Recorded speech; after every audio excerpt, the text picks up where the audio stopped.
Media మిత్రులందరికీ నమస్కారం. గత 3 రోజులుగా కురుస్తున్న ఈ భారీ వర్షాల కారణంగా పంటలు మొత్తం నీటి మునగటం, ముఖ్యంగా గోదావరి తీరాన్నున్న ఈ గంగవరం మండలానికి ఎఫెక్ట్ ఎక్కువ తగిలింది. అదేవిధంగా కాజులూరు మండలం కూడా దాని తర్వాత స్థానంలో ఉంటుంది.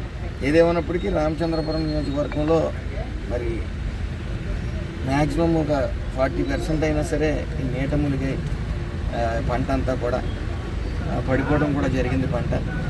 అయితే క్రాప్ ఇన్సూరెన్స్ అనేది ఎంతమంది చేశారనేది అధికారులని గుర్తించమని చెప్పడం జరిగింది. అదేవిధంగా క్రాప్ ఇన్సూరెన్స్ కట్టిన వారికి కూడా ఎంతవరకు మునిగాయి అనేది ప్రతి గ్రామానికి వెళ్ళి పరిశీలించి రిపోర్ట్ ఇవ్వమంటం జరిగింది. అదేవిధంగా ఏదైతే ప్రతి గింజని తీసుకునే ప్రక్రియ ప్రభుత్వం తీసుకుంటుంది ఖచ్చితంగా. రైతులు ఎవరు ఆందోళన చెందొద్దు.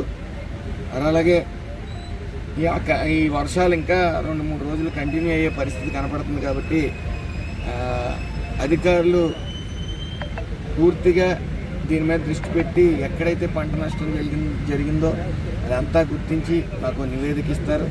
నేను సదరు కలెక్టర్ గారితో, అగ్రికల్చర్ అధికారులు, అలాగే సదరు సీఎం గారితో కూడా మాట్లాడి రైతులకి ఆదుకునే విధంగా నేను చర్యలు తీసుకుంటాను.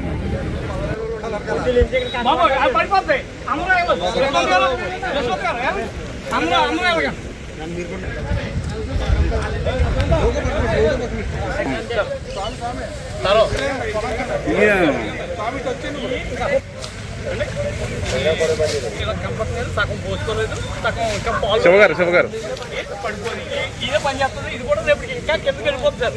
ఇంకా 4-5 రోజులు 9 రోజులు వర్షం కూడా వస్తుంది సార్. మనకి ఇంకా 5 రోజులు ఉంటుంది. పని చేస్తారు పండిపోయింది కదా సార్. ఇంక ఉన్నాయండి అంటే దుబ్బే ఉండే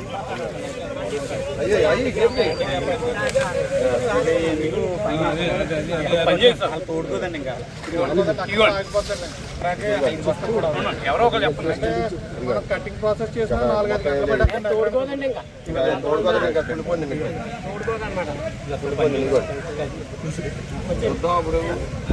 క్రాప్ ఇన్సూరెన్స్ ఎంతమంది మిగతా వాళ్ళకి కూడా కౌలు రైతులు ఎక్కువ సార్. కౌలు రైతులు కూడా ఎక్కువ ఉన్నాయి. అధికారులు చేస్తారు నష్టపరిహారం అనేది పెంచడం జరుగుతుంది. అయితే ఎక్కడ ప్రతి బియ్యపు గింజ ఏ స్టేజ్లో ఉన్నా సరే, రంగు మారిన ఏ స్టేజ్లో ఉన్నా సరే ప్రభుత్వం తీసుకునే ప్రక్రియ తీసుకుంటాం. ప్రభుత్వం ద్వారా ప్రక్రియ తీసుకుంటాం.